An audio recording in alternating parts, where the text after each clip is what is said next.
everyone and welcome to this video. Today, we will be showing you one of our products that we designed and sold to one of our clients.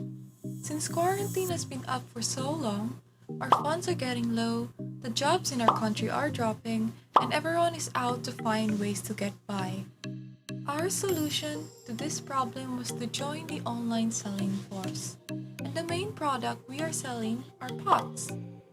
We're planning to sell clay pots that has been designed differently and aesthetically, and sell them to clients who love to have decorations in their home and garden, along with other things as well that we can DIY as you can see in this channel, so please go check them out.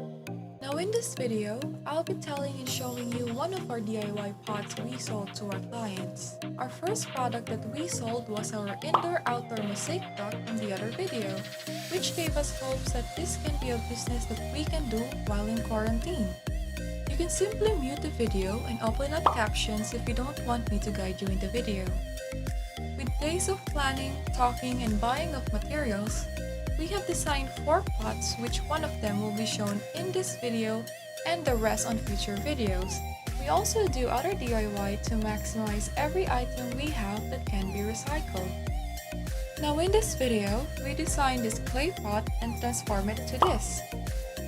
So the materials that were used are in the description box below. So if you're interested in doing this, you can go and gather the materials and follow this tutorial. So if you have access to clay pots, leftover beads and accessories, super glue and grout, you can try doing the design in this video and sell it online as well. Quarantine is the new normal, so let's help one another, make DIYs and keep on selling. So as you can see in this video, my mother placed a marble stone at the top of the pot as the center design. Now you can put any stone you like in the top center as long as you'll think it will look aesthetic.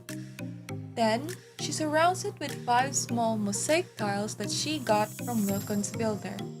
She used Elastoseal in the video to glue down the accessories to the pot. Now you can use any strong adhesive you have at home like super glue or Mighty Bond. Remember, you can replace any of the materials if you don't have it. If you have items at your home that are left unused, like old project materials, you can use those. Take advantage on what you have. Next is she places 1 different colored mosaic tiles so that she can separate it to another set of the same pattern she did before. Repeat the first few steps until you completely encircle the pot. Feel free to adjust the tile and marble until you think that it is perfectly aligned. Make sure that the adhesive that you will be using can stick fast, but not to the point it'll dry that fast, because it will be difficult to adjust the design and align it once it's fully dried, so we fully recommend using Elastoseal to avoid this problem. Now our narrator Pachuchay has tackled this from the last video, so as you can see, my mother's hands are full of super glue, so all you need to loosen that up is use acetone or nail polish remover, rubbing alcohol or vinegar. You can use any of these 3 to wipe this off. I just wanted to inform you guys that my mom uses super glue to secure the beads more. After she has pasted everything, you gotta make sure that it's sturdy and it won't fall off. So here's what it will look like after you're done applying the beads and marble. It already looks fancy and the materials used were very cheap, yet it ended up looking like a fine jewelry. So now it's time to make the grout for its base. So did you see what grout she is using from that angle? No? Well, me neither. I had to rewind the footage to know. So my mom used the color green Masterfix tile grout, so she mixes it with the sandy tile grout 1 cup each. Sandy tile grout actually helps the dried grout from getting cracked easily once it fully dries out. This is what makes it durable. Now mix it very well until you get the camera's approval.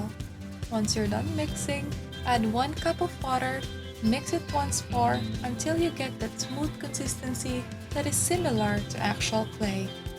Add more tile grout to the mix if you think the mixture is too wet. Remember to equip gloves for this, preferably rubber gloves so that the grout won't stick to the gloves permanently. Once you are done with that, It is now time to slap that pot with grout.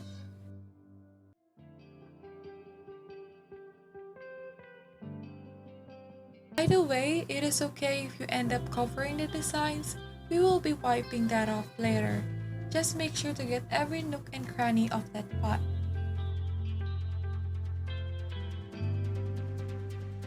Now we don't have any footage of how the beads got cleared out, but all you need to do is get a towel and rub it onto the tile and marble until it clears out.